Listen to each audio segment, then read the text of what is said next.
Okay, as promised, we're going to work our way up to quadratic factors. Okay, now this one has it has a linear factor and it has a quadratic factor. Okay, this factor right here is a line, and this one is a parabola. Okay, so for the first term, it's just business as normal.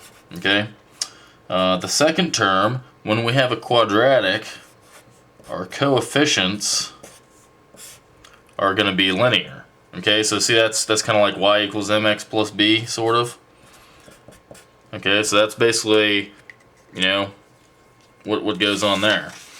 Okay, so as usual, let's do some common denominator action and solve for these things. So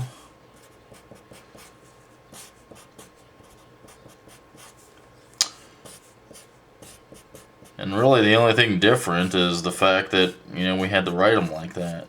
Okay, everything else is somewhat straightforward. I'm not gonna rewrite this thing. I'm just going to go ahead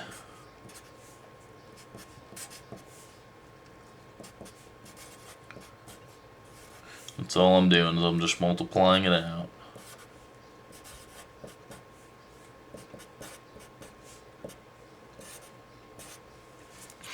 Okay, so it looks like for our x squared term, our coefficient is 3.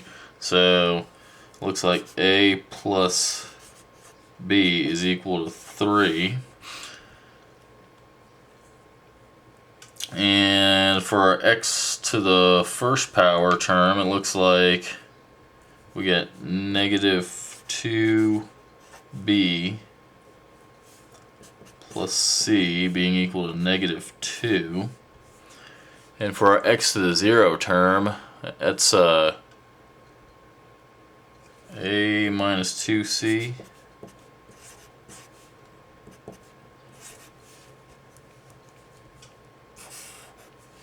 I'm going to see if I can't do a matrix solution to this.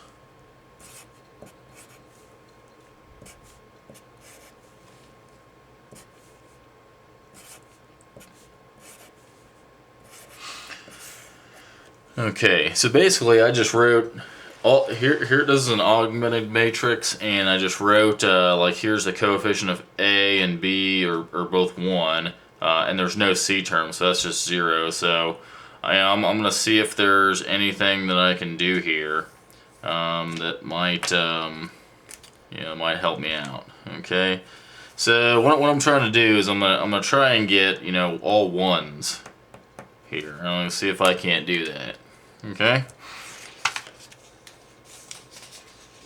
So the first thing I'm going to do is I'm just going to multiply the top by 2. Well, actually, no, I'm not going to do that. I'm going to subtract the bottom one from the top one. And that's going to give me, so I'm going to do R1 minus R3, and that's going to give me a new R1. Okay, so if I take the top minus the bottom, that gives me 0, 1. 0 minus negative 2 is positive 2, so be careful there. And then 3 minus 2 is 1.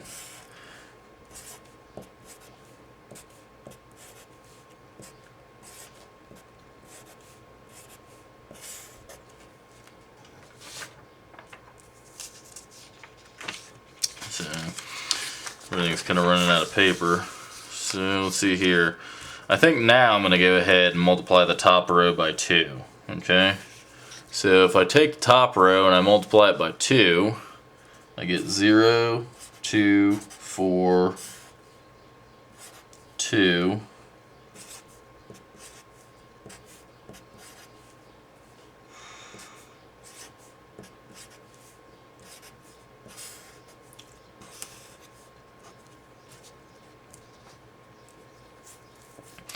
And then I want to take the first row and I want to add it to the second row, and that'll give me a new R1 row. Okay, so if I take the So if I go ahead and do that, my new matrix is going to be 0, 0, 5, 0, and 0, negative 2, 1, negative 2.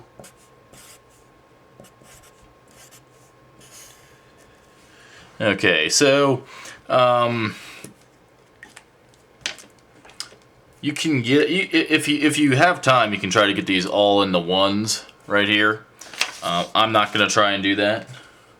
But basically, you know, here was my A term, and here was my B and C, okay? So it looks like 5C is equal to 0, so C has to be equal to 0, okay? And it looks like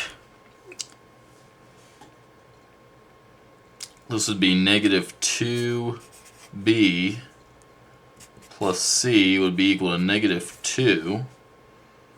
So let's see here. What do we got? So, well, if C is 0, then the only thing that B can be is 1. So B would have to be 1 in that case. Okay, so, and then let's go to this deal right here. So that would just be 1A, which is A, plus 0 minus 2C is equal to 2. Okay, well, we know C is equal to 0. And this bottom part, B was equal to 0, so that means that A can only be 2. Okay. I don't know. Maybe this is a little new to you. Maybe I hope I didn't lose you in there. But that's just a way to solve equations. You know, because you know we ended up right here with this one. I mean, this wasn't too tough. We could have just maybe added rows together, but I just wanted to show you that that is possible to do that. So we had A was equal to 2, B was equal to 1, and C was equal to 0. Excuse me. So that means that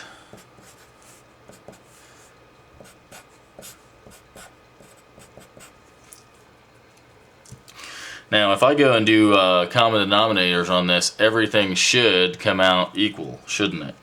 So 2x squared plus 1, and all I'd have to do here was just do x minus 2.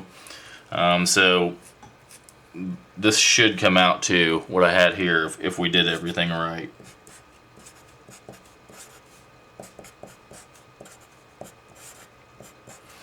Okay, so what is this equal? This is equal to 3x squared minus 2x plus 2.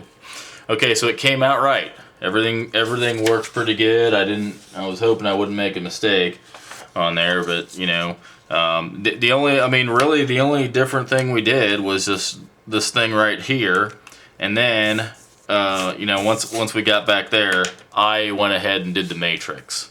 Okay, and there was not a glitch in the matrix. So there you go. That's a quadratic one, and I'll try to put some videos up on actual matrix, you know, equations.